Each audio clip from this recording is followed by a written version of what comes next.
Rekan-rekan semua yang dirahmati Allah Subhanahu wa Ta'ala, tema sentral kita masih dalam kajian pendidikan dalam perspektif Al-Quranul Karim. Hari ini mungkin saya hanya mau fokus terhadap bagaimana kita berinteraksi dengan Al-Quranul Karim yang menjadi bagian paling sentral kalau kita ingin menjadikan anak-anak kita menjadi anak-anak yang Qurani. Nanti pendidikannya menjadi jauh lebih mudah dari apa yang kita bayangkan. Karena prinsip utama dari ilmu adalah semakin orang bertakwa kepada Allah, semakin dimudahkan dia mendapatkan ilmu. Dan tidak ada jalan yang paling mudah untuk meraih ketakwaan. Salah satunya tentu saja adalah bermuamalah dengan Al-Quran. Saya ingin mengawali dari kisahnya Nabi Musa alaihissalam yang digambarkan Allah dalam surah Al-A'raf. Menurut saya ini kisah yang sangat menarik ketika Nabi Musa alaihissalam bertemu dengan Allah SWT ikut dan kemudian menikmati percakapan dengan Allah SWT. Bayangkan saja bagi orang yang jatuh cinta dan kemudian dia bisa bertemu dan bercakap-cakap, tentu merupakan sebuah kenikmatan yang tiada tara. Allah menggambarkan pertemuan Nabi Musa alaihissalam dengan Nabi Musa alaihissalam dengan Allah Subhanahu wa Ta'ala. Walamma jaa limiqatina wa kallamahu rabbuhu. Yang menarik, Nabi Musa sudah bertemu dengan Allah Subhanahu wa Ta'ala, bercakap-cakap. Tetapi tentu saja kalau misalnya kita ini sedang melamar seseorang, kita sudah masuk ke rumahnya, mertuanya sudah ada, akan tetapi calonnya masih ada di balik tembok, tidak mau keluar. Tentu keinginan utama kita adalah qala arini anzur ilaik, bagaimana Nabi Musa alaihissalam. Yang menarik, kata Allah SWT, qala lan tarani, kamu selama-lamanya tidak akan bisa melihatku. Yang menarik, orang itu saat kita bermuamalah dengan Allah Subhanahu wa Ta'ala, bagi orang yang mencintai Allah Subhanahu wa Ta'ala, tentu cita-cita paling tingginya adalah bertemu dengan Allah Subhanahu wa Ta'ala. Akan tetapi Allah menegaskan di dalam Al-Quranul Karim bahwa pertemuan dengan Allah di dunia tidak mungkin. Dan kemudian Allah menasihati, karena fokus kita di ayat selanjutnya, apa kata Allah SWT kepada Nabi Musa alaihissalam? Qala ya Musa inni istafaituka 'alan nasi bi risalati wa bi kalami fakhudh ma ataituk wa kum minasyakirin. Kata Allah SWT kepada Nabi Musa alaihissalam, hei Musa, aku sudah pilih engkau ngalahin semua manusia yang lain. Engkau yang aku pilih, dipilih karena mendapatkan dua hal, bi risalati wa bi kalami, karena dapat risalah dan dapat kalamnya Allah Subhanahu wa Ta'ala. Karena itu saya sangat senang, karena di tazkiyah ada usaha untuk menjadikan siswa-siswinya menjadi hamilul Quran, karena mereka adalah orang-orang yang dipilih oleh Allah Subhanahu wa Ta'ala. Kalimatnya menarik untuk kita pikirkan. Al-Quran menggunakan kalimat inni istafaituka 'alan nas. Jadi kalau kita ingin dijadikan bagian dari mereka yang dipilih oleh Allah Subhanahu wa Ta'ala adalah, maka kita harus juga berinteraksi dengan Al-Quranul Karim. Apalagi di sini anak-anak digembleng untuk bisa menghafalkan Al-Quranul Karim. Cara yang pertama adalah interaksi dengan Al-Quranul Karim. Yang kedua, khudh ma ataituk, disuruh hold on to it, disuruh sungguh-sungguh megang, disuruh sungguh-sungguh komited dengan Al-Quranul Karim. Jadi sebenarnya hidup di dunia itu, kalau menurut versi ayat ini, pilihannya cuma dua. Satu, berinteraksilah dengan Al-Quranul Karim. Yang kedua, be committed dengan Al-Quranul Karim. Yang lain selesai berusaha. Kenapa selesai? Karena ujung ayatnya menarik, wa kum minasyakirin, dan jadilah kalian menjadi orang-orang yang bersyukur. Pertanyaan kita adalah, bagaimana kita menjadi orang yang bersyukur kalau kita tidak mendapatkan nikmat? Menurut saya kalimat ini menarik. Kenapa setelah Allah menyatakan be committed with the Quran, committed dengan Quran, sungguh-sungguh dengan Quran, hiduplah dengan Al-Quran, setelah itu Allah menyatakan dan jadilah orang yang bersyukur. Kita ini hanya mampu bersyukur kalau ada sesuatu nikmat yang kita terima. Tidak mungkin saya tiba-tiba ngomong sama Agung misalnya, tiba-tiba ngomong sama saya, kemudian terima kasih Pak Yahya, terima kasih apa kok, saya tidak ngasih apa-apa misalnya. Seakan-akan Allah mau ngasih tahu kepada kita, kalau kita komited dengan Al-Quranul Karim, Apa saja dikasih oleh Allah. Karena ujungnya Allah menyatakan wa kum minasyakirin. Kamu nanti akan jadi orang yang bersyukur. Semuanya akan dipenuhi oleh Allah SWT. Sarannya cuma satu, be committed dengan Al-Quranul Karim. Nah, dalam kaitan itu saya ingin kita mengajak kepada keluarga indah Abu Bakar As-Siddiq dan Aisyah radhiyallahu anha, bagaimana dia komitmen terhadap Al-Quranul Karim, yang semoga ini juga menginspirasi bagaimana kemudian kita juga komited dengan Al-Quranul Karim, dan kemudian kita juga mengajari anak didik kita menjadi komited dengan Al-Quranul Karim. Karena ujung semuanya nanti kalau kita komited dengan Al-Quranul Karim sebagai surat Al-A'raf, wa kum minasyakirin, kita akan dijadikan oleh Allah sebagai orang-orang yang syakirin. Ya. Tidak usah ditanyain bahagia apa enggak orang syakir, mesti bahagianya. Karena bagaimana orang tidak bahagia, orang bisa bersyukur kalau dia tidak mengenyam kebahagiaan dan kenikmatan. Oke. Itu landasan teoritisnya. Kita masuk sekarang ke kisahnya Abu Bakar As-Siddiq dan Aisyah. Saya rasa semua tahu kisah ini umum, tapi mari kita coba ambil hikmahnya nanti sebagai teladan bagaimana kita berinteraksi dengan Al-Quranul Karim, terutama dalam dunia pendidikan. Kita berguru kepada para sahabat Nabi dan di dalam berinteraksi dengan Al-Quranul Karim. Kisahnya terdapat dalam surat An-Nur ayat 22. Bismillahirrahmanirrahim. Peristiwanya terjadi sekitar, berbeda di kalangan para ulama. Ada yang menyatakan tahun ke-5 Hijriah, ada yang menyatakan awal tahun ke-6 Hijriah. Saya katakanlah roughly tahun ke-6 Hijriah. Jadi setelah 6 tahun Rasulullah pindah ke Madinah, Rasul mengalami peperangan yang dengan Bani Mustalik yang dikenal dengan perang Muraisih. Selepas perang, Rasulullah SAW kemudian pulang kembali ke Madinah. Sebelum sampai di Madinah, sudah masuk waktu malam sehingga Rasulullah SAW memutuskan untuk berkemah di tempat tersebut. Pasukannya berhenti, kemudian unloading semuanya, dan sebelum pagi hari Rasul sudah memberikan pengumuman untuk bersiap-siap karena pasukan dan Rasulullah SAW akan meneruskan perjalanan menuju Madinatul Munawwarah. Sayangnya Aisyah radhiyallahu anha sakit perut sehingga beliau harus menunaikan hajatnya terlebih dahulu.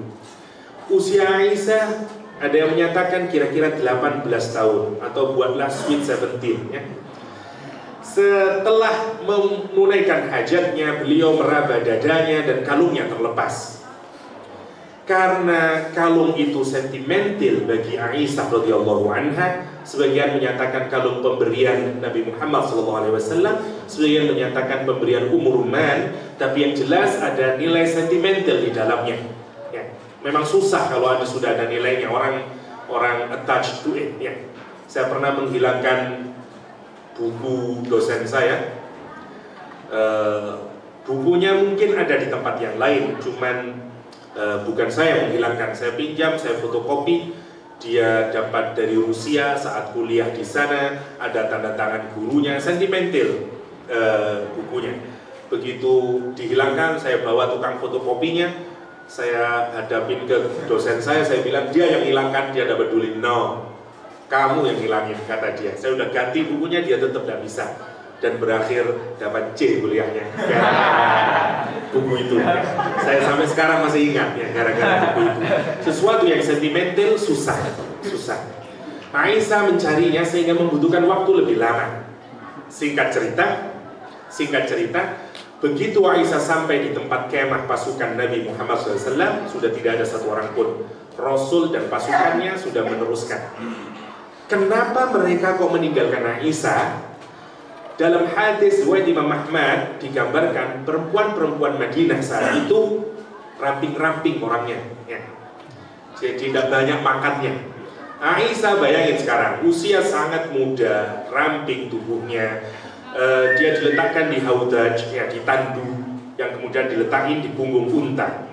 Kalau orang mau melakukan setelah unloading barang-barangnya, ini bayangin pasukan perang, kemudian dikasih pengumuman dengan singkat bahwa kita akan meneruskan kembali, semua orang sibuk dengan dirinya sendiri. Lah, tandu Aisyah tertutup tabir. Maka tentu orang hanya sibuk dengan dirinya sendiri, dan Aisyah dikira oleh para sahabat Nabi sudah ada di dalam tandu, sehingga tandu diangkat, dinaikkan. Padahal Aisyah tidak ada di dalamnya. Aisyah tinggal sendirian di tempat perkemahan itu tanpa rasa khawatir. Kenapa? Karena dia yakin suaminya pasti datang menjemputnya kembali.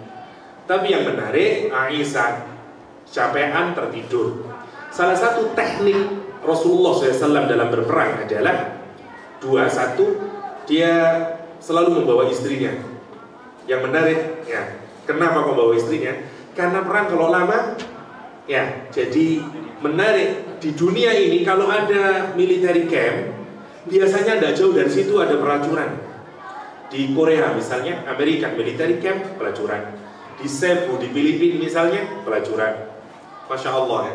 Yang kedua, Rasul itu selalu menugasi sahabatnya untuk berjalan lambat, yang digunakan untuk mengais sisa-sisa barang yang kemungkinan ketinggalan. Yang ditugasi untuk mengais barang adalah Sofwan ibn Mu'attal, seorang yang digambarkan sebagai orang yang sangat pemalu terhadap perempuan, adabnya sangat menarik, laki-laki yang sangat sangat bisa menjaga kemaluannya. Bahkan nanti dia bersumpah, demi Allah, bahkan aku tidak pernah, kata dia, membuka pundak seorang perempuan. Sofwan ibn Mu'attal.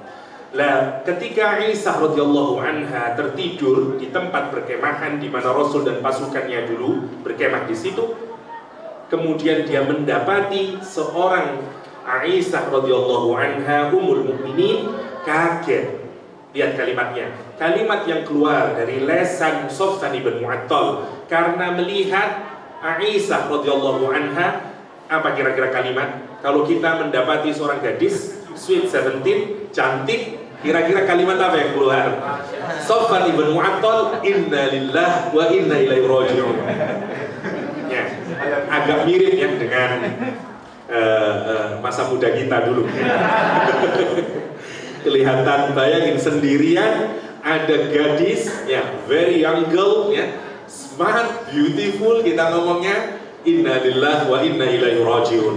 Gambaran ini sudah cukup menggambarkan betapa baiknya Sofwan ibn Mu'attal. Sofwan ibn Mu'attal. Oke. Kata Aisyah bahkan digambarkan Sofwan ibn Mu'attal tidak ada kalimat lain yang dia dengar dari Sofwan ibn Mu'attal kecuali kalimat istirja ini. Kalau dipikirkan menarik ya, hari ini kita mendapati perselingkuhan sering terjadi antara sopir sama nyonyanya. Kenapa? Karena so akrab. Apa kabar, Mam? Terus berlanjut. Subhanallah, Sofwan ibn Mu'attal. Akhirnya untanya direndahkan, Aisyah naik ke atas dan kemudian dibawalah. Sesampai di Madinah nanti, dia bertemu dengan Abdullah bin Ubay bin Salul. Dan Abdullah bertanya kepada Sofwan, siapa di atas itu? Aisyah, kata Sofwan bin Mu'attal. Dan dia kemudian mulai ngerumpi kepada teman-temannya, dia bilang, ma najat minhu, kata dia, wala najat minha, kata dia, imro'atu nabiyikum, kata dia, ma'rojul batat ma'rojulin, kata dia, pasti, kata dia, demi Tuhan, katanya Abdullah bin Ubay bin Salul, dia tidak akan selamat darinya, dan dia juga tidak selamat darinya. Terus dia bilang, istri nabimu bermalam dengan seorang laki-laki. Udah itu aja yang dia omongin. Pinter ya. Saya tanya dulu, kenapa Abdullah bin Ubay bin Salul membuat rumor ini? Karena Mekah ini, Medina, Yathrib itu menarik. Medina itu terdiri dari dua kelompok yang besar, Aus sama Khazraj. Dia perang sekitaran 120-an tahun, 25 tahun. Perang terus. Sebelum Rasulullah hijrah, terjadi perang yang sangat besar, namanya Perang Bu'ath. Orang-orang generasi tuanya mati semuanya gampangannya. Sehingga satu-satunya orang tua yang dituakan, yang kemungkinan kalau secara sosial dialah yang nanti akan menjadi pemimpin Yathrib adalah Abdullah bin Ubay bin Salul. Karena generasi seangkatannya sudah habis semuanya. Orang yang terpandang dari suku Aus sama suku Khazraj mati semuanya. Dan itu yang bikin frustasi di kalangan suku Aus sama Khazraj. Karena kata dia, udahlah, kita harus menghentikan peperangan yang tidak ada gunanya ini. Mati semuanya ketua-ketua kita, dan berakhir dengan kayak demikian. Maka sebenarnya Abdullah bin Ubay bin Salul, dia yang punya kans paling besar menjadi political leader di Madinah. Dia sebenarnya tinggal nunggu saja to be crowned, untuk diinaugurasi sebagai pemimpin Madinah. Tetapi ada sebagian orang Aus sama Khazraj yang datang ke Mekah meminta Rasulullah menjadi pemimpin mereka.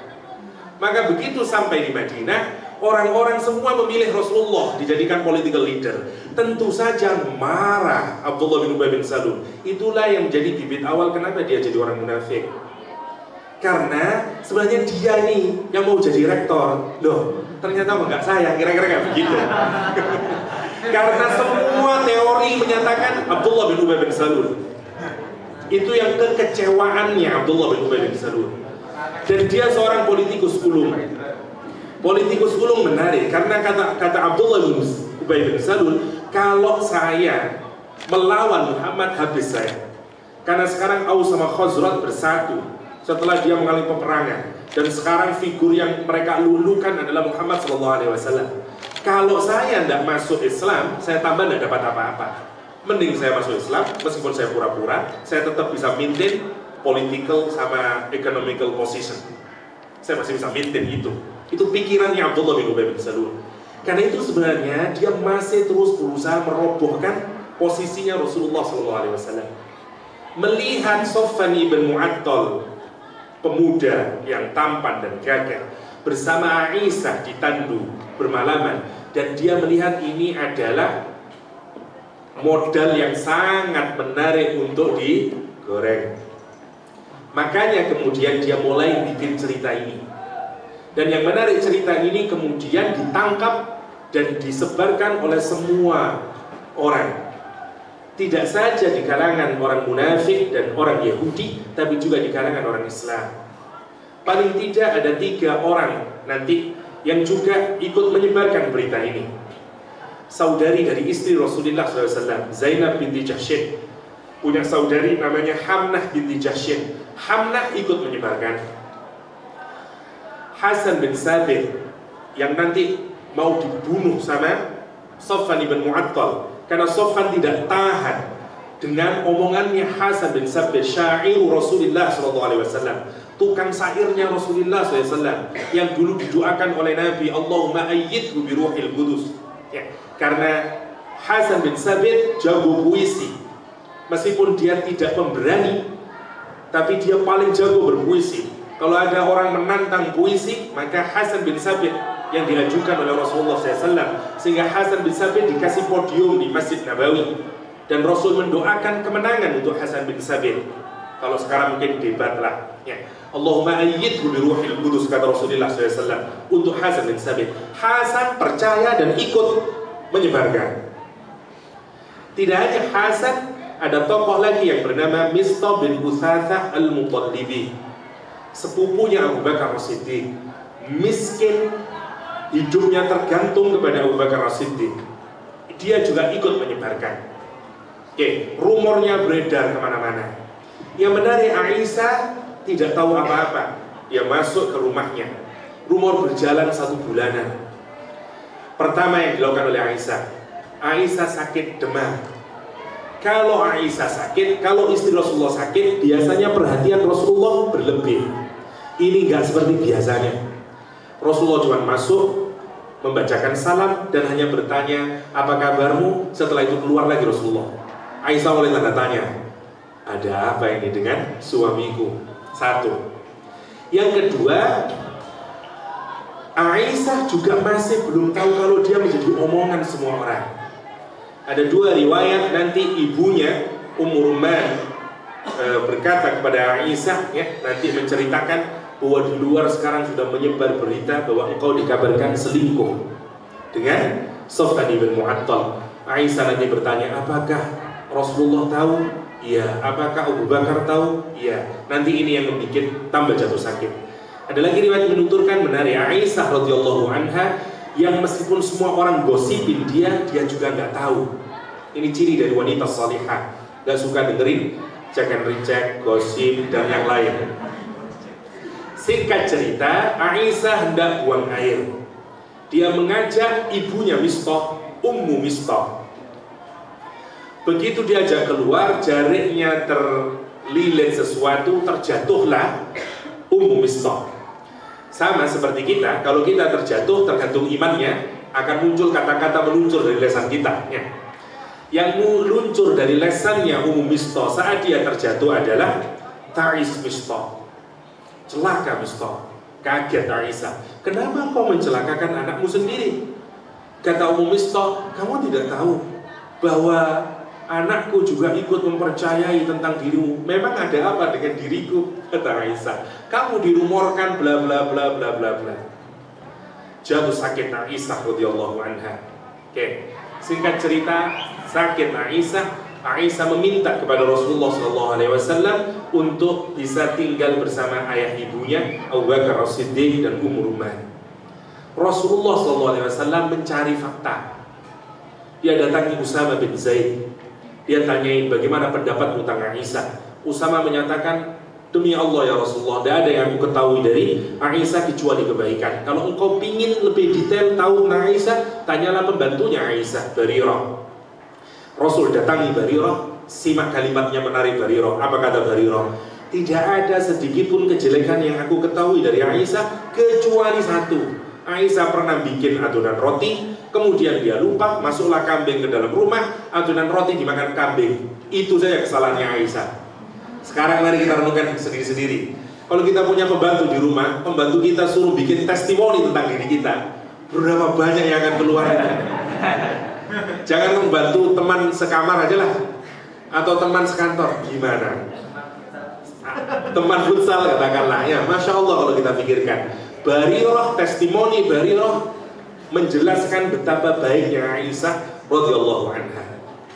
Dan cukup dengan itu dia datangi Ali bin Abi Thalib. Apa kata Ali bin Abi Thalib? Karena Ali kasihan melihat sumpahnya Rasulullah SAW. Kata Ali, jika itu mensempitkanmu ya Rasulullah, sungguh Allah memudahkanmu. Kalau engkau berkenan, ceraikan Aisyah, masih banyak ya yang bersedia dengan dirimu. Subhanallah. Dengan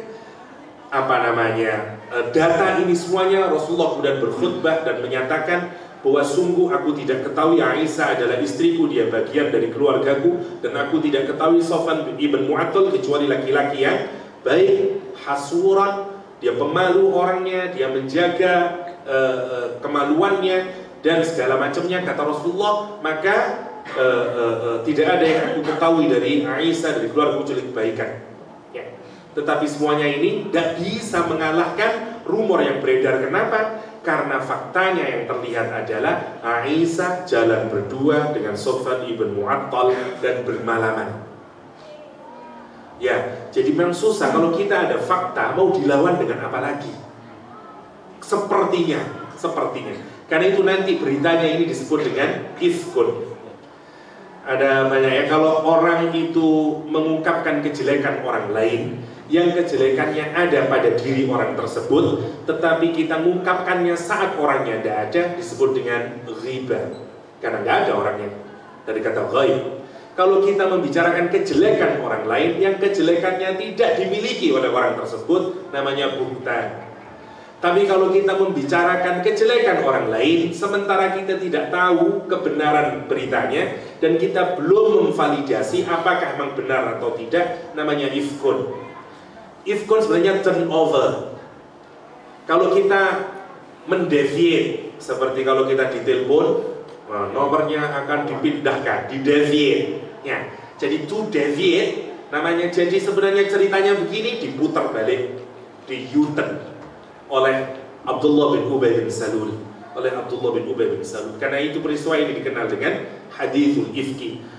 Ini cuma latar, nanti fokusnya adalah bagaimana berinteraksi dengan Al-Quranul Karim. Oke, singkat cerita, Rasulullah SAW kemudian mendatangi Aisyah radhiyallahu anha di rumahnya Abu Bakar As-Siddiq. Saat Aisyah radhiyallahu anha bersama Abu Bakar As-Siddiq dan bersama Ummu Ruman, Rasulullah masuk. Saya bayangin ini persis seperti drama ya. Rasulullah masuk dan Rasul menanyai Aisyah, Kata Rasulullah, asyhadu an la ilaha illallah wa asyhadu anna Muhammadar Rasulullah.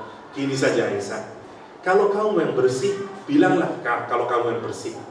Tapi kalau kamu memang melakukan kesalahan, segeralah bertaubat, karena Allah pasti menerima taubatmu.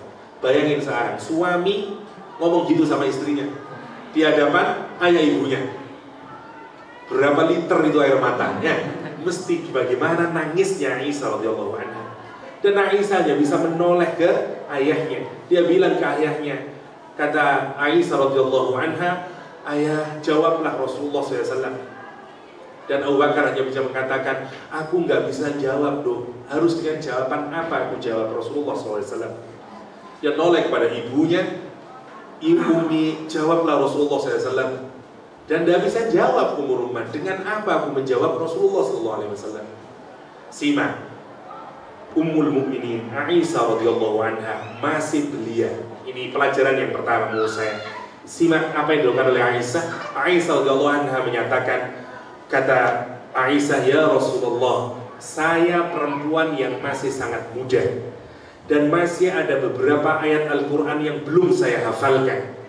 Tapi demi Allah saya bersih dan Allah tahu saya bersih. Meskipun kalau saya mengaku saya bersih, kalian meragukanku. Dan kalau saya menyatakan saya tidak bersih, padahal Allah tahu saya bersih, maka kalian pasti menerimaku. Ngomong benar disalahkan, ngomong salah dibenarkan. Itu situasinya Aisyah. Karena itu kata Aisyah, tidak ada gambaran dari situasiku itu yang lebih mirip kecuali apa yang dialami oleh Nabi Yakub alaihissalam ketika anak-anaknya sendiri membawa baju yang penuh darah, yang menyatakan bahwa Yusuf alaihissalam telah dimakan oleh serigala. Sing goro anakku, sing digoroyo anakku, buah si malakama. Dan itu yang dialami oleh Aisyah. Karena itu kata Aisyah, tidak ada pilihan yang bisa aku pilih. Yang tersisa dari kebaikan hanyalah bersabar. Fasobrun jamil. Dan aku hanya minta tolong kepada Allah SWT dari apa saja yang kalian telah sifatkan kepadaku. Wallahul musta'anu ala ma tasifun. Ala ma tasifun. Yang menarik dari pernyataan Aisyah yang pertama untuk kita renungkan, kenapa Aisyah menyatakan masih ada beberapa ayat Al-Quran yang belum aku hafal? Karena cara berinteraksi dengan Al-Quran dulu adalah bahwa kalau dia menghafalkan Al-Quran akan berbuah perubahan karakter pada dirinya. Cara sahabat berinteraksi dengan Al-Quranul Karim adalah bahwa dia benar-benar menyerap nilai Al-Quranul Karim yang nanti nilai itu akan menjadi behavior dia, menjadi perilakunya dia. Karena itu lihat omongannya, memang saya masih muda, memang masih ada beberapa ayat Al-Quran yang belum aku hafalkan, untuk menunjukkan saya memang belum sempurna. Subhanallah. Karena itu yang harus pelajaran pertama kita renungkan. Maka kita tidak boleh berhenti mendidik anak-anak kita dan diri kita hanya sekedar bisa membaca Al-Quran, menghafalkan Al-Quran. Tapi pertanyaan lebih dalam adalah bagaimana kita memasukkan Al-Quran menjadi diri kita. Karena itu orang yang berinteraksi dengan Al-Quran, menghafalkan Al-Quran, bertadabburi Al-Quran, hidup dengan Al-Quran, disebut dengan hamilul Quran. Dia tidak digelari dengan hafidul Quran, tapi dia dengan orang yang hamil. Gambarannya orang yang hamil kemana-mana dia bawa, kemana-mana dia bawa anak bayinya. Karena lesannya kemudian Qurani, fikirannya kemudian Qurani, sikapnya Qurani. Dan bayangin kalau kita bisa mendidik anak-anak kita seperti itu, kalau kita bisa menjadikan diri kita sebagai pendidik juga menjadi orang-orang yang Qurani. Subhanallah. Dan memang Al-Quran akan bisa merubah pikiran kita. Cara berpikir kita berubah karena kita berinteraksi dengan Al-Quranul Karim. Itu yang digambarkan oleh Aisyah. Memang masih ada beberapa ayat Al-Quran yang belum aku hafal, untuk menggambarkan bahwa cara berinteraksi dengan Al-Quran, dia berusaha untuk apa yang dia pahami, dia masukkan ke dalam dirinya. Oke. Itu yang dialami oleh Aisyah radhiyallahu anha.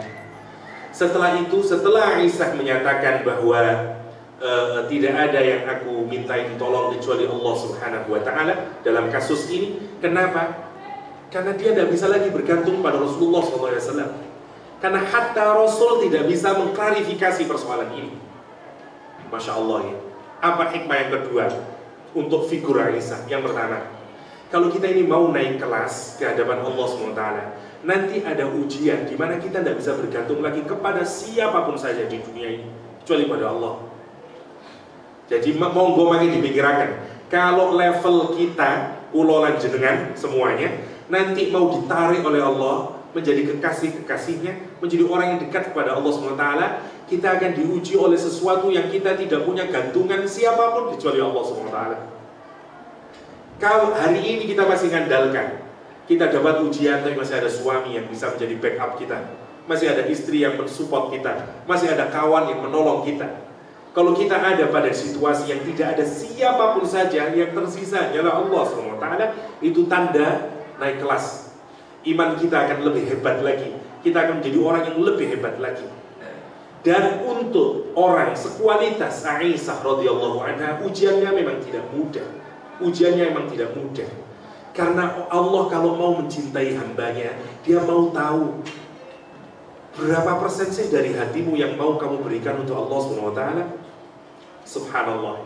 Untuk Aisyah, untuk case-nya Aisyah, dia tidak bisa lagi. Seluruh hatinya sekarang milik Allah SWT. Karena dia tidak bisa berpaling lagi ke siapapun, hatta kepada Rasulullah SAW. Karena itu nanti menarik, ketika turun ayat yang membebaskan Aisyah radhiyallahu anha, dan Ibu Ruman menyatakan terima kasihlah kepada suamimu. Lihat jawaban Aisyah, aku sudah berterima kasih kepada suamiku, karena yang membebaskanku adalah Allah SWT. Subhanallah ya. Menarik jawaban Aisyah. Nanti kita melihat bagaimana hikmah ujian dalam hidup yang sebenarnya merupakan cara juga bagaimana Allah mengangkat kita, meningkatkan kualitas kita, meningkatkan kualitas cara berpikir, iman kita, kedekatan kita kepada Allah Subhanahu wa Ta'ala.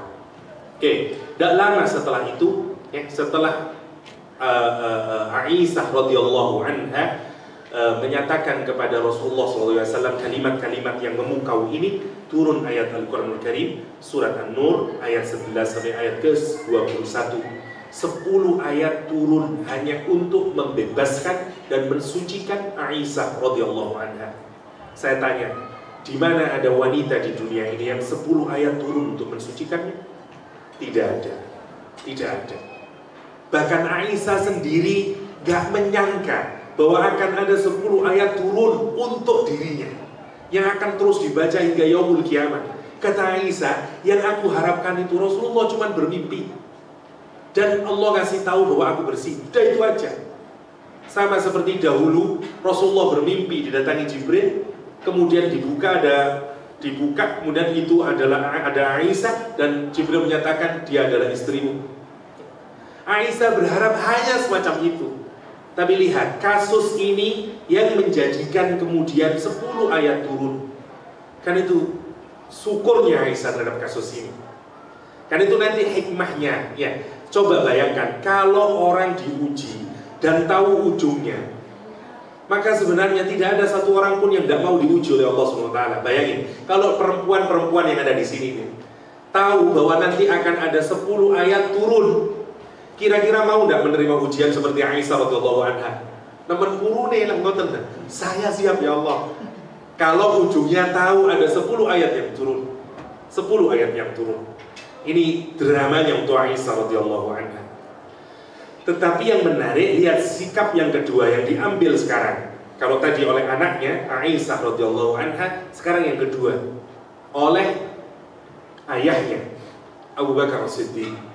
Begitu dia tahu bahwa Aisyah bersih, Aisyah tidak mengalami kesalahan apapun, bahkan 10 ayat turun tentang dirinya, Abu Bakar kemudian mengucapkan sumpah, wallahi la unfiqu alaihi abada. Demi Allah, aku tidak akan memberikan nafkah lagi kepada Mistah bin Uthathah, sepupunya. Kenapa? Karena Mistah menjelek-jelekkan Aisyah. Karena Mistah ikut menyebarkan berita palsu bahwa Aisyah selingkuh dengan Mistah, selingkuh dengan Sofwan ibn Mu'attal. Pertanyaan saya, kalau ada orang yang kita berbuat baik terus-menerus kepada orang tersebut, kemudian orang tersebut justru menjelekkan diri kita, terus kita tidak ngapa-ngapain ke orang tersebut, hanya kita menghentikan berbuat baik kepada dia, kira-kira menurut akhlaknya orang tazkiyah, baik nama buatan akhlak ngoten niku. Baik banget. Baik banget. Mungkin untuk level kita, wah, sudah jempol itu. Contoh sederhananya ya. Misalnya saya makan di warung A, sarapan tiap hari saya sarapan di situ. Setelah itu saya dikasih tahu bahwa pemilik warung itu selalu gosipin saya, wah namanya Yahya kurang ajar, makannya gini. Terus saya cuma gini dong, dia lah, saya tidak mau lagi lah sarapan di situ. Kira-kira saya baik nggak? Baik banget.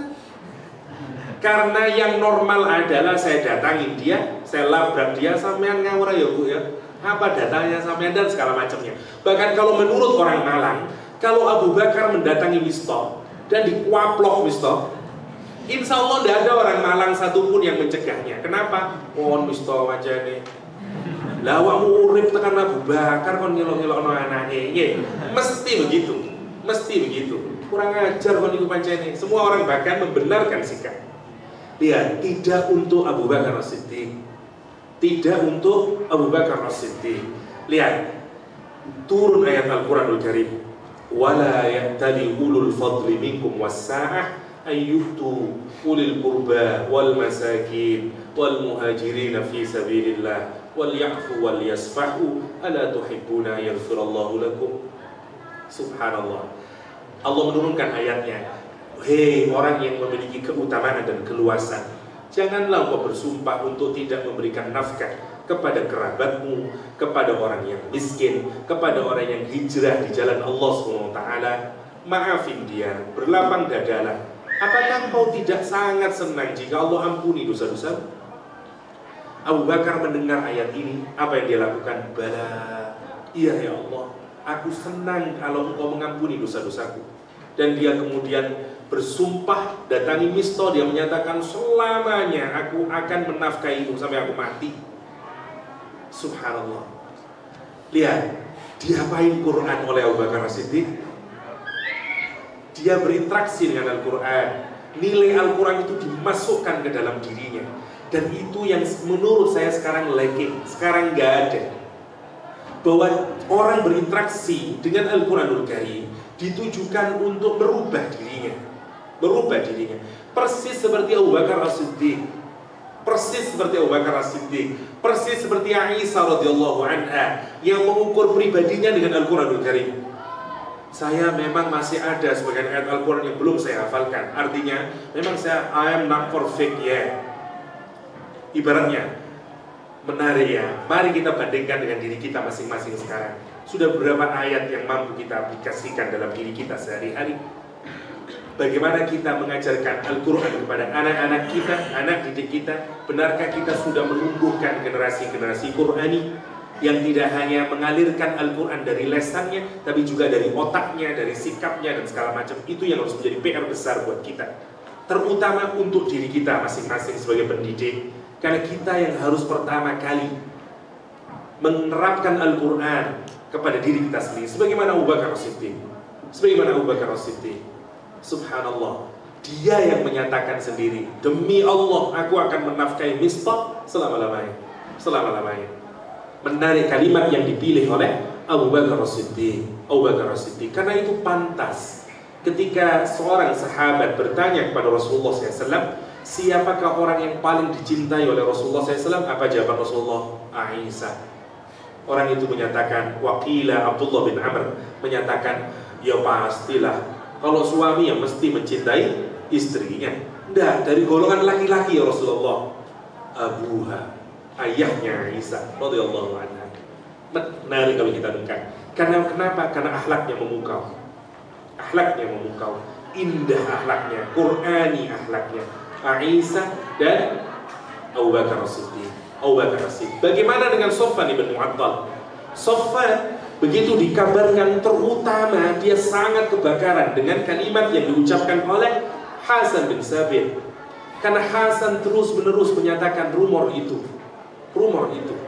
Sehingga dia mengambil pedangnya dan menaruh di lehernya bahkan. Ya, dia menyatakan bahwa demi Allah aku bahkan tidak pernah membuka pundak seorang perempuan. Bagaimana mungkin kau kabarkan aku berselingkuh? Apalagi dengan istrinya Rasulullah Sallallahu Alaihi Wasallam. Kalau kita pikirkan nanti lebih jauh ya, kenapa An-Nur dimulai membahas tentang perselingkuhan? ayat keduanya bicara tentang zina dan segala macamnya. Nanti kita akan pikirkan ke sana, tapi ini dulu yang menarik, bagaimana pola kita berinteraksi dengan Al-Qur'anul Karim. Ya. Itu yang mulai pelan-pelan harus kita renungkan, harus kita pikirkan. Jadi kita tidak berhenti pada qiraah, pada tilawah, pada menghafalkan Al-Qur'anul Karim, tapi mulai pelan-pelan bagaimana Al-Qur'an itu menjadi bagian dari perilaku kita. Perilaku kita sebagaimana yang dicontohkan oleh Aisyah radhiyallahu anha, bagaimana dicontohkan oleh Abu Bakar As-Siddiq, oleh para sahabat Rasulullah SAW yang mulia. Dan bahkan sebenarnya yang menarik, mari kita lihat sekarang ayatnya. Bismillahirrahmanirrahim. Wala ya'tali ulul fadli minkum was-sa'ah. Kalau kita lihat teks ayatnya ini, turunnya berkenaan dengan Abu Bakar As-Siddiq, tapi kalimatnya menggunakan jama', ulul fadli minkum was-sa'ah. Para ulama tafsir berbeda, mengambil hikmahnya satu. Kenapa kok dibikin jama' meskipun orangnya hanya satu, Abu Bakar As-Siddiq? Karena ihtiraman, karena litta'zim. Abu Bakar As-Siddiq disebut oleh Al-Quran dengan ulul fadli minkum was-sa'ah. Was-sa'ah, orang yang memiliki fadl, orang yang memiliki as-sa'ah. Yang pertama. Yang kedua, kalau kita merujuk misalnya pendapatnya Ibnu Abbas, misalnya yang dikutip misalnya oleh Ibnu Ashur, oleh Samsuddin Al-Qurtubi misalnya dalam tafsirnya, ternyata yang sumpah untuk tidak berbuat baik tidak hanya Abu Bakar As-Siddiq, tapi para sahabat Nabi juga sepakat. Banyak di antara sahabat Nabi begitu melihat Hasan bin Sabit ikut nyebarin, begitu melihat Hamnah binti Jahsyin, begitu melihat Mistah bin Utsatsah yang juga ikut terlibat menceritakan rumor ini, apa yang dilakukan kemudian para sahabat menyatakan, demi Allah kita harus memutuskan interaksi dengan mereka semuanya, dan mereka semua bersumpah. Karena itu makna yang kedua dibikin jamak, karena memang pelakunya banyak. Tapi yang menarik, kenapa Quran kok tidak spesifik? Kenapa kok tidak begini saja misalnya wala yaqtali Abu Bakr wala yaqtali ashabun Nabi misalnya? Kenapa kok harus dikasih ulul qurba wal yatama? Hikmah ketiga dari dipilihnya model kalimat ulul fadli was-sa'ah adalah kalau Al-Quran tidak tertentu menyebut nama seseorang secara spesifik, dia akan berulang dalam sejarah. Kalau Al-Quran menyebut secara spesifik, dia hanya terjadi one time, sekali saja. Tabbat yada abi lahab wa tab, tidak akan terjadi lagi. Yang memang satu Abu Lahab saja. Tapi kalau Al-Quran menyatakan ulul fadli minkum was-sa'ah, maka kelak sampai yaumul kiamah akan ada orang-orang yang akan meneladani akhlaknya Abu Bakar As-Siddiq, akhlaknya sahabat Nabi. Siapa mereka? Semoga kita semuanya orang-orang yang akan meneladani akhlak para sahabat Nabi, termasuk Abu Bakar As-Siddiq. Kapan? Kalau kita mendapatkan sayyi'ah, kalau kita disakiti oleh orang. Karena rumusnya begini, rumus dalam Al-Quran, kalau kita disakiti oleh orang lain, rumusnya cuma dua. Fajaza'u sayyi'atin sayyi'atun mithluha. Kalau kita disakiti oleh orang lain, sakitin lagi. Saya dikaplok, kita kaplok lagi. Saya ditendang, saya tendang lagi. Gak apa-apa. Memang rumusnya begitu. Cuman harus diingat ada batasannya. Sayyi'atun mithluha, yang harus semisal. Agung nempeleng saya tempeleng lagi Agung, kira-kira sama nomor boten? Tangannya Agung 10 kilo, saya 30 kilo. Beda. Alih-alih saya kosong-kosong dengan Agung, justru saya malah berbuat dosa. Karena itu pilihan yang pertama, meskipun boleh, tapi harus hati-hati. Yang pertama, kalau kita renungkan lagi, kalau ada orang nyakitin kita verbally, ya, dengan kata-kata, dengan sikap, atau apapun lah. Karena tidak mungkin kita tidak akan mendapatkan ujian dalam hidup dengan disakiti oleh orang. Bahkan, siapa orang yang paling banyak disakiti oleh orang lain? Rasulullah SAW. Ucapan, tindakan. Jadi kalau kita merasa, saya tidak mungkin Ustaz, saya orangnya baik kok, gak akan ada orang nyakitin saya. Gak mungkin. Hatta Rasulullah disakitin orang. Karena ini sudah jadian bagian dari hukum. Maka prinsipnya kalau ada orang nyakitin kita dari omongan atau dari sikap, pilihan yang pertama balas dengan yang sebanding, dengan yang semisal. Tapi sekali lagi, biasanya orang membalas kejahatan selalu berbuah bonus. Ada orang SMS saya, sampean ini kurang ajar. Tidak mungkin saya akan balas sampean juga kurang ajar. Sampean juga kurang ajar, dan segala macamnya panjang. Sama seperti kasusnya Aisyah. Saat orang munafik menyalami Rasulullah dan Aisyah, Assalamualaikum, celaka mati kalian, hei Muhammad, Aisyah. Setimpal nggak apa-apa, waalaikum cukup. Tapi sekarang bayangin, ada orang nyalami sampean, modar kon ya kurang ajar, sampean cuma ngomong itu, iya podo-podo. Puas hatinya? Nggak puas, rasanya, iya podo-podo, ya awakmu. Karena emang rumusnya begitu. Kalau orang membalas kejelekan biasanya berlebih, Nah, dapat apa kalau orang berbuat jelek kemudian kita balas dengan kejelekan lagi? Dapat puas saja. Dan yang puas itu sebenarnya bukan hati, nafsu kita puas. Itu tok dapatnya. Pahala nggak dapat, ampunan Allah nggak dapat. Sebenarnya Allah nyiptain peluang buat diri kita. Oke, ada orang berbuat jelek sama kita, tinggal kita mau ngambil peluang itu hanya untuk memuaskan ego diri kita, memuaskan nafsu kita, atau kita rubah dia.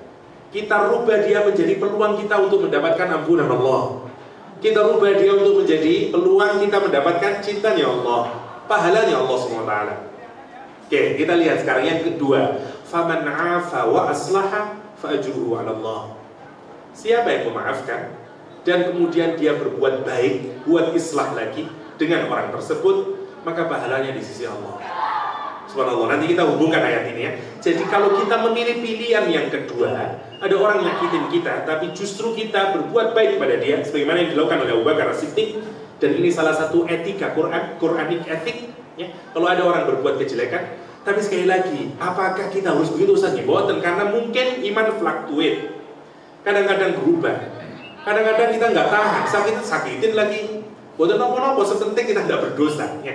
Tapi yang menarik, lihat apa yang dilakukan oleh Abu Bakar As-Siddiq. Lihat Al-Quran menyatakan, wala ya'tali ulul fadli minkum was-sa'a. Al-fadl makna asalnya az-ziyadah, lawannya an-nuqsan, lawannya.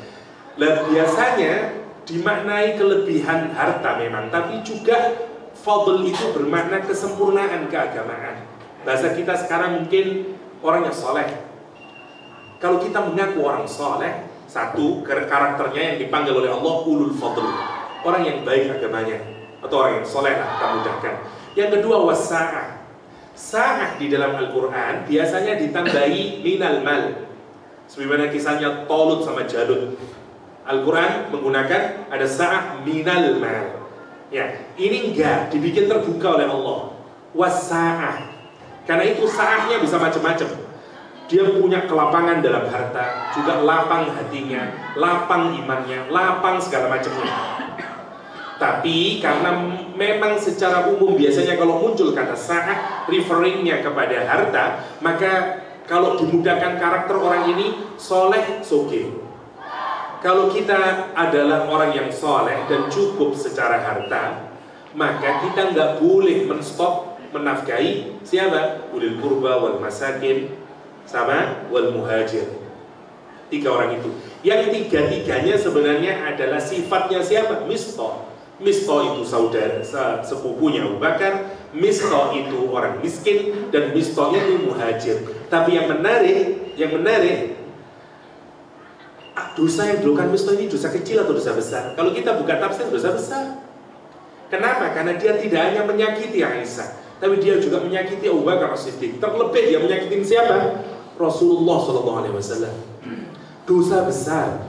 Tapi lihat kalimat karakter yang dipakai oleh Al-Quran yang ketiga. Tetap Allah menggunakan kalimat wal muhajirina fi sabilillah untuk nunjukin hatta orang yang berbuat dosa besar itu imannya tidak hilang, amal solehnya tidak hilang. Karena itu Allah tetap memanggil Misto dengan kalimat wal muhajirina fi sabilillah.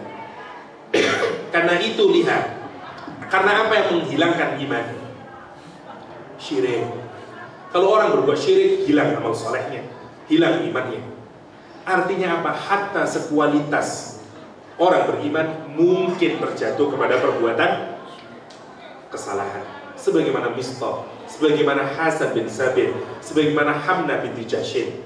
Tapi jangan kemudian mengira Hamnah berarti tidak ahli surga, Hasan bin Sabit tidak ahli surga. Ya, sahabat Nabi yang ikut dalam slendering ini, nanti apakah dia bukan termasuk ahli surga? Boten. Tapi ini untuk menunjukkan manusiawinya sahabat. Hatta kalaupun dia melakukan orang yang punya iman, tapi sangat mungkin juga melakukan kesalahan. Tapi lihat taubatnya mereka semuanya.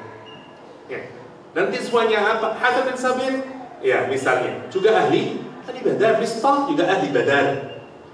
Juga ahli Badar. Ini yang harus kita pikirkan semuanya. Jadi untuk nunjukin satu, ada orang yang diuji oleh Allah, ada orang yang diuji dengan fitnah, ada orang yang bisa mungkin melakukan perbuatan salah, tapi sepanjang dia ada peluang untuk bertaubat, diterima oleh Allah SWT. Nah, pilihannya disuruh apa? Kalau orang disakiti oleh orang lain, oleh Al-Quran surat An-Nur ayat 22 disuruh dua hal, wal ya'fu wal yasfahu. Yang pertama disuruh wal ya'fu, yang kedua disuruh wal yasfahu. Apa wal ya'fu? Sudah masuk dalam bahasa Indonesia maaf, ya. Dari kata al-afu. Afu itu tarkul uqubah. Kalau kita ada orang berbuat jelek kepada kita, tapi kita memaafkan dengan tanpa menyakiti, namanya afu. Jadi kalau kita ada orang nyakitin kita, kemudian kita menghapus kesalahannya tanpa kita ngasih nyakitin balik orang tersebut, namanya afun. Karena itu menarik, mana yang lebih tinggi? Ghufran apa al-afu? Kata Imam Ghazali, yang lebih tinggi adalah al-afu. Kenapa? Karena ghafara itu menutupi. Asal ghafara awalnya menutupi, ya. Karena itu mighfar, ya, helm, ya, karena dia menutupi, ya. Oke, sementara al-afu itu awalnya adalah menghapus. Menghapus sama menutupi, lebih hebat mana? Menghapus. Karena itu menghapus, karena itu menghapus dinilai lebih tinggi. Afun lebih tinggi dibanding ghafar. Yang pertama, jadi dia menghapus kesalahan orang. Tapi meskipun terhapus, boleh jadi berkas-bekasnya, perih lukanya masih tersisa. Masih tersisa. Karena itu harus diikuti dengan langkah berikutnya. Orang masih ingat mungkin, dulu kamu ya, tahun 2007 kamu pernah nyalain saya dulu. Masih ada ikatannya.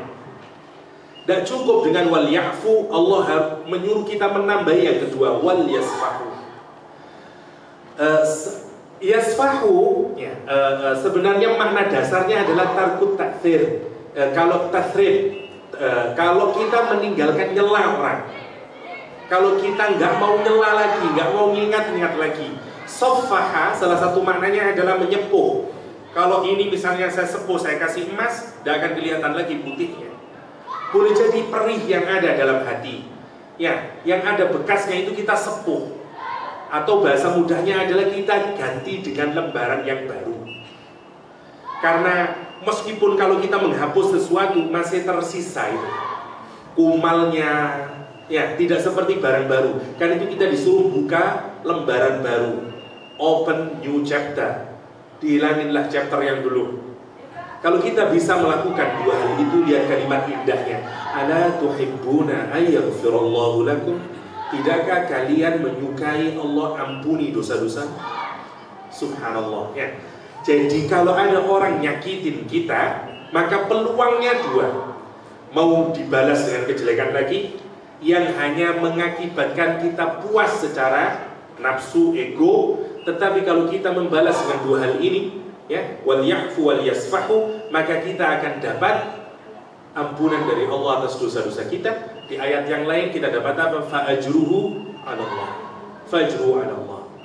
Itu kalau kita lihat. Tapi fokusnya adalah bagaimana kita berinteraksi dengan Al-Quran, sebagaimana Aisyah berinteraksi dengan Al-Quran, sebagaimana Abu Bakar berinteraksi dengan Al-Quranul Karim.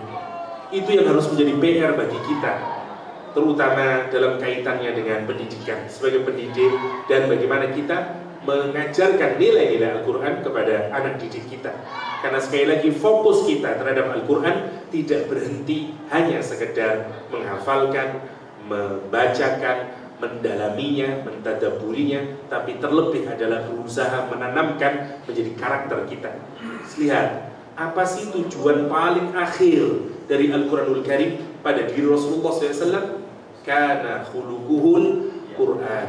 Al-Quran yamshi, the walking Quran. Kita harus menjadikan diri kita dan anak-anak kita juga menjadi walking Quran, the walking Quran. Dan itu harus menjadi jargon kita di dalam bermuamalah dengan Al-Quranul Karim, terutama berkenaan dengan dunia pendidikan. Bayangin satu ayat yang indah. Kenapa ayat ini, bahasan tentang qadhaf ini, bahasan tentang menuduh perempuan yang baik-baik ini ada di surat Nur.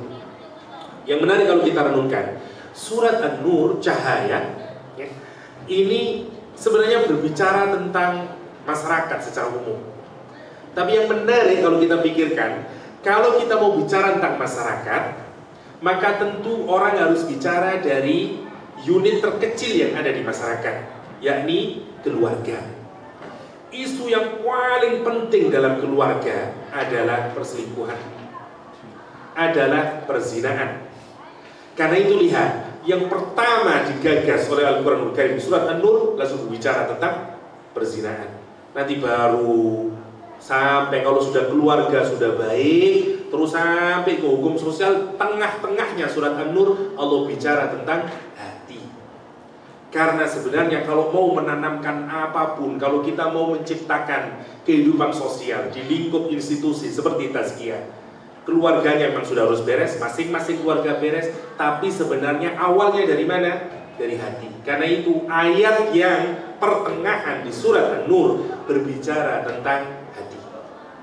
Ya, nurun ala nur, nurun ala nur. Ya, yang digambarkan oleh Al-Quranul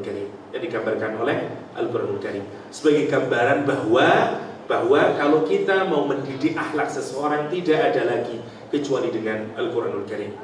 Karena itu Allah menggambarkan nurun ala nur. Ya, nur yang ada di sini, yang dimiliki lampunya hati kita, ya, nanti bertemu dengan nur, yakni Al-Quranul Karim. Ya, kalau dia ketemu maka dia hidup, sama seperti bensin dengan api. Begitu dia bertemu, boom. Sama hati kita ini, karena Allah menitipkan ruh di dalam diri kita, ya, nanti karena nanti ini tinggal menunggu Al-Qurannya saja. Begitu ketemu hati kita dengan Al-Quranul Karim, langsung klik dan itu melahirkan nurun ala nur, bahasa Al-Quranul Karim. Yahdillah li nurihi may yasha ila akhirih. Itu yang kita inginkan dari pendidikan itu kalau kita mau fokuskan kepada Al-Quranul Karim. Bagaimana kita memastikan anak-anak kita mengalami apa yang digambarkan oleh Al-Quran sebagai nurun ala nur. Kita mengambil kisah Abu Bakar As-Siddiq dan Aisyah radhiyallahu anha sebagai teladan. Itu saja mungkin sebagai pengantar. Monggo menawi mau dikembangkan dalam bentuk diskusi, dipersilakan.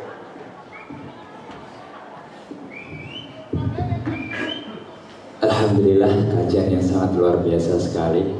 Tidak terasa 1 jam sudah kita mendengarkan kajiannya, tetapi tentunya banyak sekali pertanyaan ataupun penasaran-penasaran yang ada di pikiran kita, ya. Maka untuk menyingkap penasaran-penasaran itu kita buka sesi pertanyaan.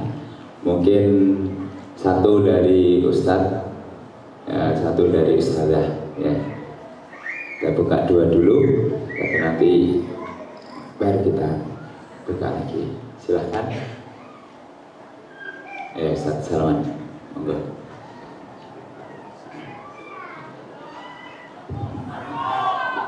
Assalamualaikum warahmatullahi wabarakatuh. Terima kasih Ustaz Yahya. Kajiannya tadi insya Allah sangat menginspirasi kami semuanya yang ada di sini, terutama saya pribadi, ya, karena sering berhubungan dengan kesalahan-kesalahan anak-anak. Jadi begini Ustaz, saya sering disakiti sama orang lain, sering, bukan wanita ya, bukan, itu curhat Ustaz. Juga termasuk di tetangga juga di rumah. Sering sekali gitu istilahnya mencari kejelekan dari keluarga kami. Mungkin karena kita di sana berada di lingkungan yang istilahnya secara pendidikan memang agak ke bawah, sehingga ketika kita istilahnya punya program-program kebaikan, justru kita malah sering dihadang, dan akhirnya kita yang sering kena istilahnya fitnah macam-macam gitu. Sehingga akhirnya untuk melakukan dakwah itu agak sulit gitu. Jadi saya mohon solusinya, karena saya pribadi itu bukan tipe orang yang suka diam. Ketika ada orang yang menyakiti, ada orang yang berbuat jelek, saya itu juga balas gitu, Ustaz. Biar beri pelajaran ke dia, jangan suka menyakiti orang dan menjelek-jelekan orang gitu. Karena kalau saya diamkan, saya maafkan, saya istilahnya ya ini orang ini akan terus ngelunjak gitu, Ustaz. Ini kira-kira bagaimana solusi yang bagus gitu ketika misalnya ada permasalahan problem seperti itu. Terima kasih, Ustaz. Sekalian satu lagi saja. Monggo dari Ustaz, ada yang mau bertanya? Ada? Dari titik mau nanya? Sudah? Yang ada, oke.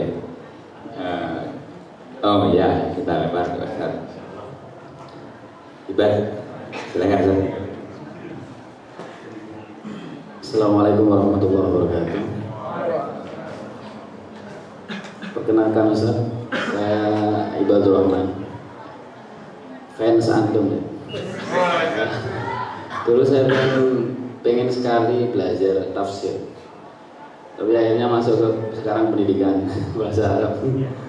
Semoga bisa melanjutkan studi di tafsir. Gini Ustaz, saya pernah punya teman, ini agak melenceng dari judul tapi ada hubungan dengan keluarga nanti.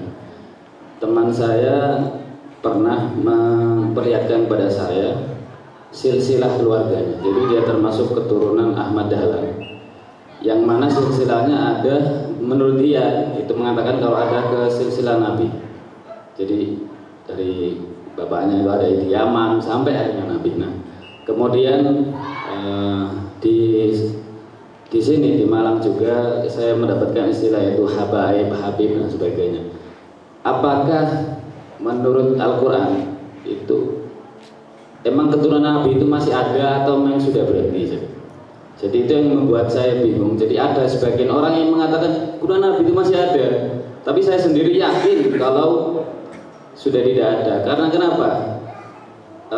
Ketuhanan Rasulullah itu, kenapa Rasulullah tidak diberi anak putra, kemudian anaknya sampai ke Fatimah, Hasan Husain, itu pasti ada hikmah dari situ. Dan itu keyakinan saya. Makanya saya tidak percaya kalau Habib itu anaknya, keturunannya Rasulullah.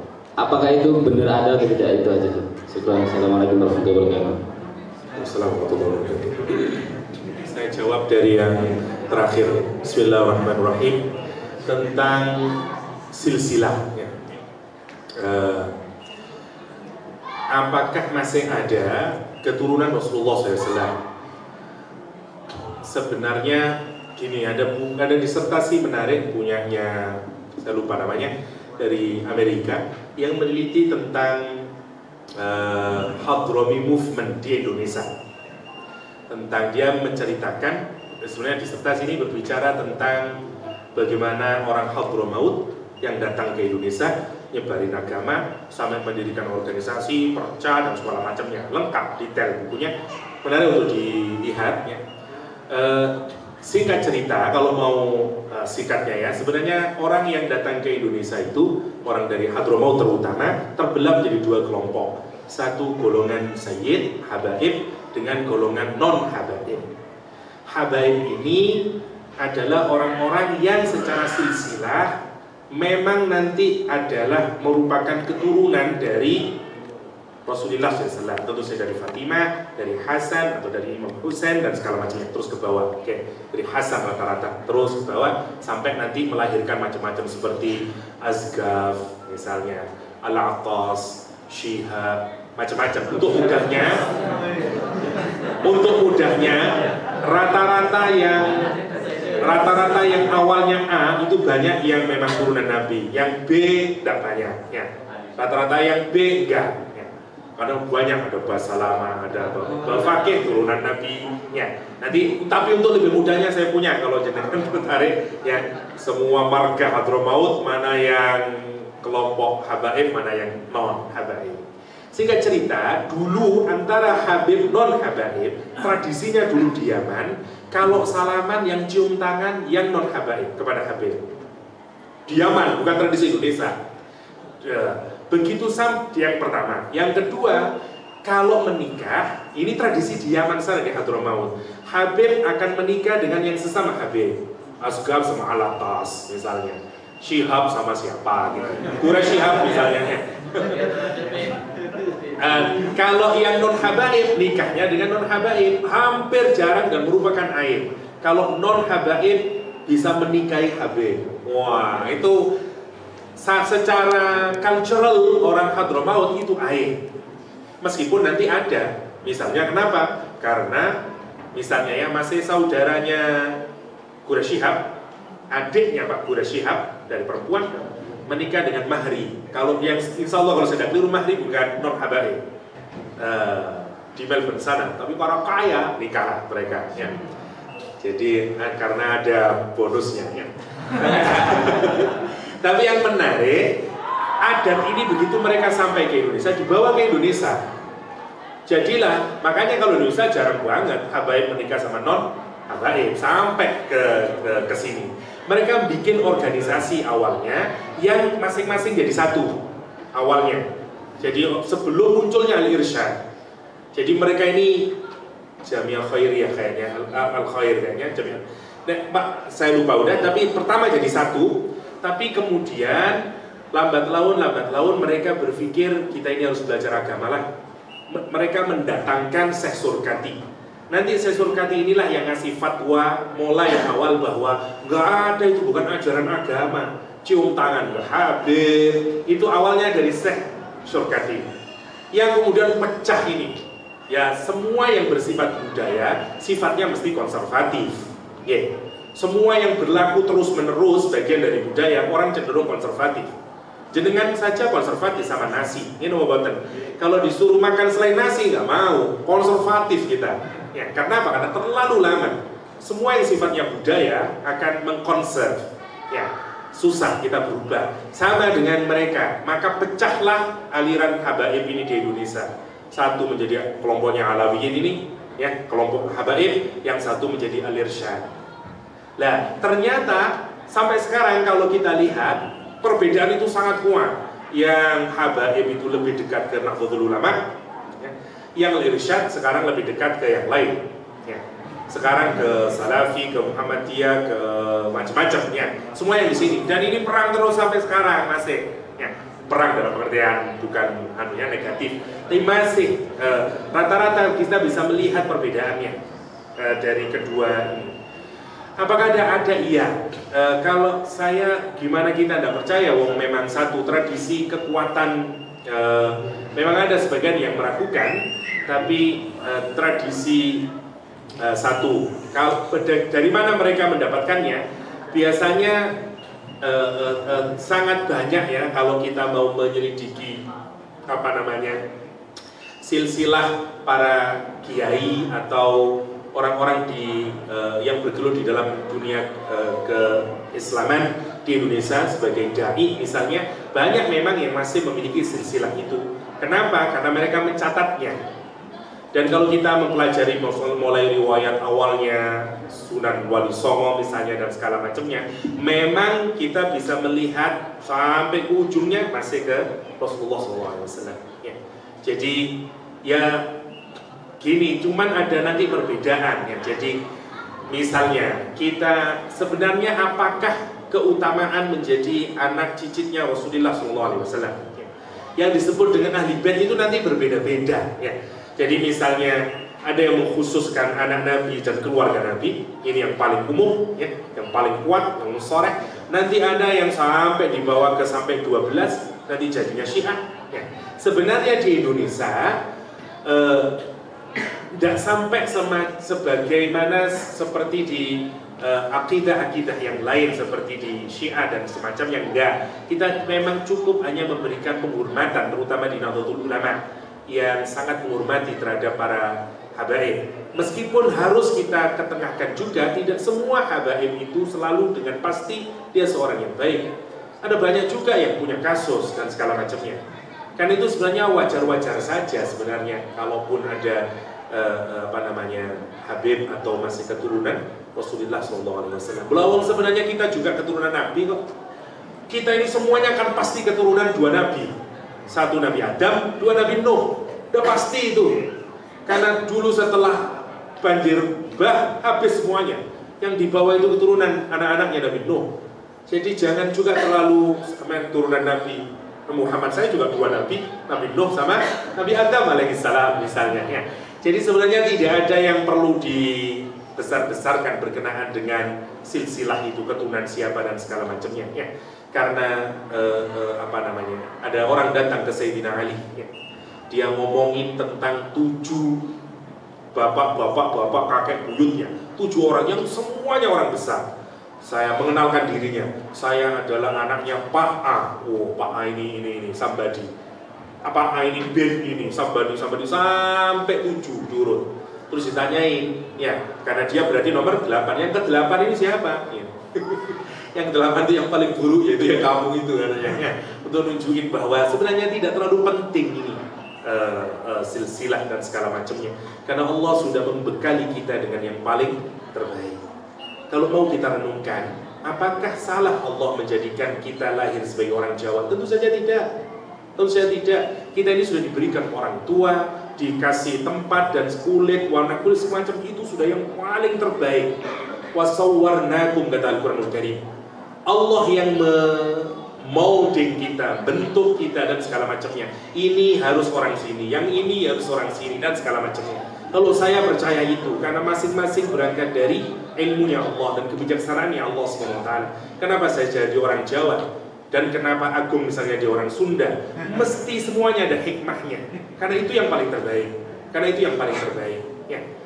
Jadi maksud saya, ada tidaknya keturunan Nabi sebenarnya tidak juga terlalu penting-penting banget sebenarnya untuk kita diskusikan. Kenapa? Karena kalau ada juga tidak jadi masalah, kalaupun tidak ada juga tidak jadi masalah. Ya. Karena kemuliaan kita tidak ditentukan dari siapa keturunan kita, tapi dari amal soleh yang kita lakukan. Cuman kalau mau secara historis, ada atau tidak ada. Ya. Ada kitabnya bahkan, saya lupa judulnya. Kalau jenengan ingin tertarik keturunan dari Nabi, sebagaimana apalagi kayak Ahmad Dahlan, karena memang dia masih bersaudara satu buyut nanti dengan Kiai Hasyim Asy'ari. Semua kita tahu ya, Hasyim Asy'ari ke atas memang masih dzurriyyahnya Rasulullah SAW. Jadi kalau saya percaya, kalau saya Ahmad Dahlan, misalnya Ahmad Dahlan memang dzurriyyah Rasulullah SAW. Hasyim Asy'ari juga dzurriyyah Rasulullah SAW. Ya, kayak begitu. Dan hampir semuanya bahkan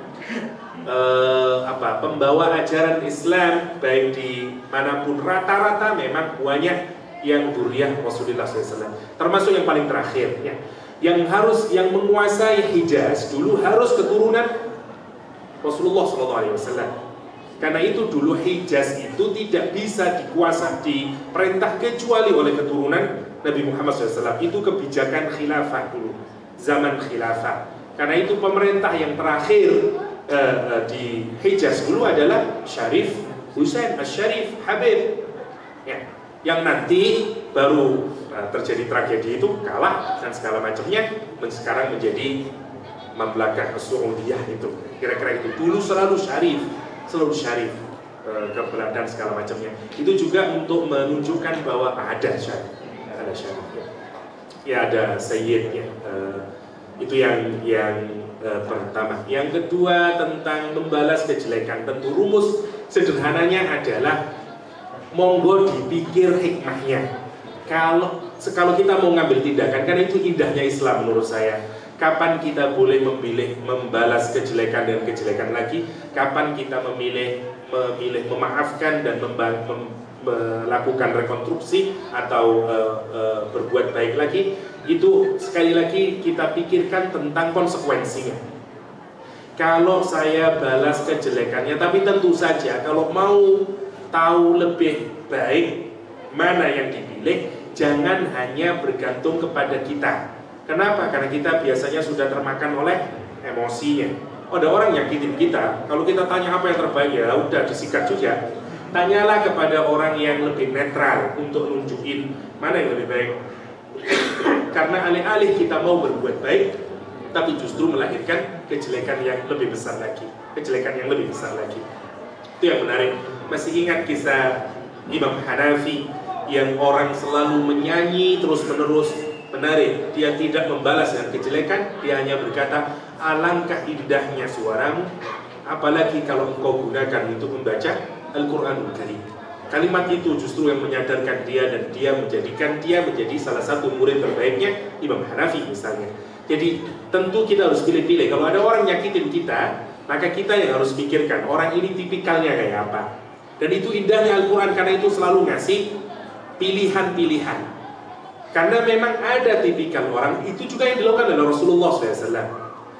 Untuk orang-orang yang terus nyakiti Rasulullah, hatta di Makkah, ya, tidak semuanya. Ada misalnya, ada 7 orang yang disebut oleh Rasulullah SAW saat Rasul disakiti, ya, sebagaimana kalau kita lihat asbab nuzul dari surat Al-Alaq, ya, ketika ara'aital ladzi yanha 'abdan idza shalla, ya, ketika Rasulullah salat, ya, ditimpuk, dikasih dengan kotoran unta, ditindih dengan kulitnya unta, ya, oleh Abu Jahal dan teman-temannya. Kemudian Rasulullah malu untuk bangkit karena berlumuran dengan kotoran.